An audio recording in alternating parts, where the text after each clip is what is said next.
Hi, my name is Mubashara, and in this presentation, I will share my reflections on temperament, teamwork, and managing emotions. These insights are based on our weekly learning, and I will connect them to my personal experiences. Understanding temperament helps us in self awareness, teamwork shows us how to collaborate effectively, and managing emotions is the key to building stronger professional relationships. Let's get started. So the first question is, which one of the four temperament types are you? Out of the four temperament types, which is sanguine, choleric, melancholic, and phlegmatic, I identify most with the phlegmatic temperament. I'm generally calm, cooperative, even tempered. I try to avoid unnecessary conflict and prefer to create harmony in group settings. I often take the role of a listener or a meditator, and I like to approach problems in a steady, thoughtful way rather than rushing into decisions. Moving forward, how would one effectively manage a person with your temperament type? To manage someone with a phlegmatic temperament, the key is patience and encouragement. We tend to respond better to positive reinforcement than to harsh criticism. It also helps when managers gives clear instructions and set realistic expectations, since we like structure and predictability. Creating an environment of trust and respect allows us to feel confident contributing ideas and taking initiative.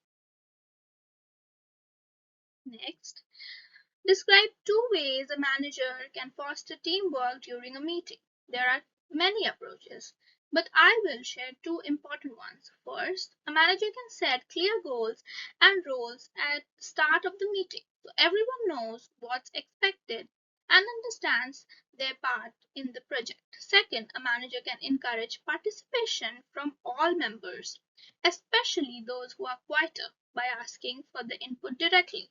This ensures that discussions are balanced and inclusive rather than dominated just by a few voices. Next, describe when your negative emotions got the best of you. Did you later regret acting the way you did? Why or why not? Using at least one strategy for managing emotions in conflict, how could you improve next time? So, one time during a group project, I became frustrated because some teammates were not meeting their deadlines. I let my frustration build up and I ended up raising my voice. At the time, I felt it was justified, but later I regretted reacting that way because it didn't actually solve the problem. Instead, it created tension and made communication harder. If I face a similar situation in the future, I would use the strategy of pausing before responding.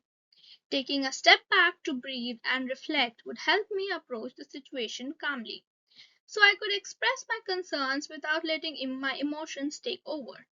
This approach keeps communication respectful while still addressing the issues directly.